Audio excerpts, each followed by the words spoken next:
Mira, para nosotros la sesión de ayer es realmente histórica, porque implica una serie de cuestiones y una serie de victorias. Obviamente no hay victorias definitivas, son victorias parciales, pero son victorias que implican, entre otras cosas, un debilitamiento y un pequeño retroceso de lo que es el proyecto kirchnerista. Hay que tener en cuenta que es objetivo del kirchnerismo que el Congreso no funcione y que en particular no funcione la Cámara de Diputados, porque al interior de ella hay un interbloque de 11 diputados que ahora ha empezado a construir una articulación de 25 diputados que tiene una perspectiva de izquierda, una perspectiva nacional y popular crítica al proyecto kirchnerista y que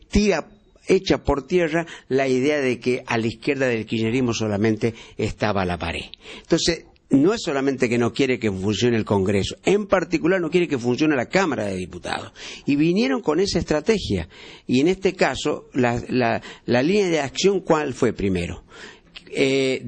Tratar de prolongar el debate. Nos tuvieron como 4 horas discutiendo el repudio a la presencia inglesa en las Islas Malvinas. Y en ese marco sacamos 2 victorias históricas. La primera de ellas es que derogamos o invalidamos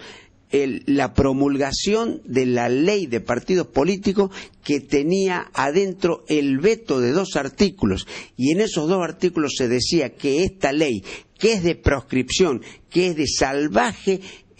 proscripción de a la emergencia de nuevas fuerzas políticas. Entonces, lo que se hizo es, y que esos artículos decían que esta ley se iba a empezar a aplicar a partir del 2012. Pues ella vetó esos artículos y quería que la ley se empezase a aplicar ya. Y la promulgó vetando esos artículos. Nosotros lo que hicimos es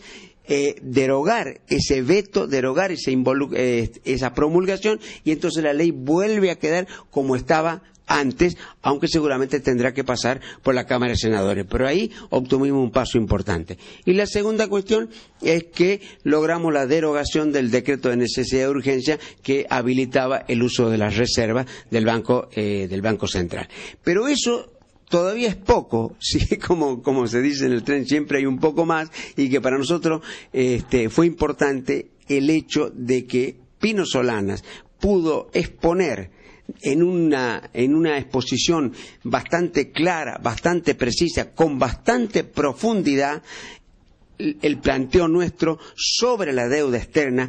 el significado que tiene el mismo, la relación que hay entre endeudamiento y subdesarrollo, la cuestión de que esta deuda está originada en la dictadura militar, que es una vergüenza que la dirigencia política haya sido cómplice por la vía del silencio, que esta es una deuda que en este momento está siendo investigada por la justicia, y que nosotros, si queríamos estar a la altura de las circunstancias y las exigencias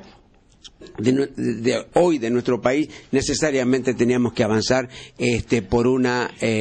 investigación y una auditoría de la deuda externa. O sea que para nosotros realmente es una jornada histórica, y en ese sentido es superior a la jornada anterior del 3, porque en la jornada anterior del 3 nosotros íbamos con un conjunto de sectores de la oposición mucho más indiferenciado, y simplemente teníamos como objetivo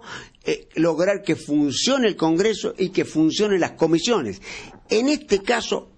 no ha sido lo mismo, porque en el marco de la oposición fue claro que nuestro protagonismo fue diferente, logramos una identidad, avanzamos en una articulación con 25 diputados y pudimos exponer con bastante claridad cuál es nuestro proyecto y fundamentalmente por qué pensamos que el tema del endeudamiento está ligado al subdesarrollo, es el mecanismo fundamental de la dependencia, y cualquier política de desarrollo necesariamente tiene que plantear por auditar la deuda externa, pagar lo que sea solamente legítimo y usar todos esos fondos que en vez de irse al exterior tengan que ser motores para un proyecto de desarrollo. Bueno, mi opinión es que evidentemente fue una sesión extraña. Por un lado, logramos poder poner de manifiesto algunos temas que habían tratado de que precisamente no se tratan en la sesión, como es la reforma política,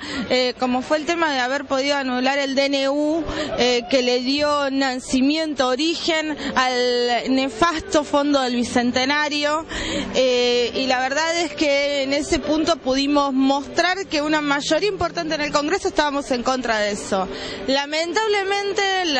los vericuetos y las maniobras del gobierno hacen que eso todavía no se pueda poner en evidencia en la sociedad, porque ha quedado cuestionado, se van a recurrir a la justicia, van a judicializar, van a seguir haciendo maniobras, pero más allá de las maniobras lo que mostramos es con unidad y con discusión el interbloque Proyecto Sur pudo decirle no al pago de la deuda sin investigarla. Bueno, yo creo que por primera vez en esta primera sesión después del 28 de junio hubo dos momentos. Uno alrededor de la solidaridad o la aprobación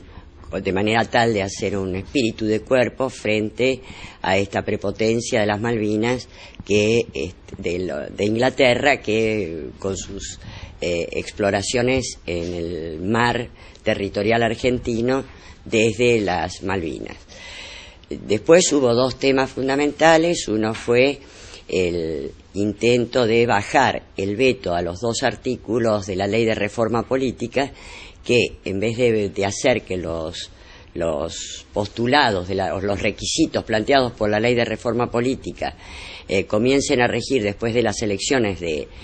2011, se adelantaron, y esto es una típica maniobra del kirchnerismo para tratar de adaptar las leyes electorales a su propia conveniencia, porque es una ley que de ninguna manera ha eliminado las aberraciones de las listas sábanas, de las candidaturas llamadas testimoniales, que verdaderamente son una farsa y una estafa, y otras características como el no haber implantado el voto electrónico y demás elementos que permiten eliminar el fraude o las distintas modalidades de fraude que ha venido empleando el gobierno. Y el segundo fue la discusión del DNU, el DNU del Bicentenario, que ellos decían que no debía discutirse, pero al plantearse en el Parlamento que se derogaba ese DNU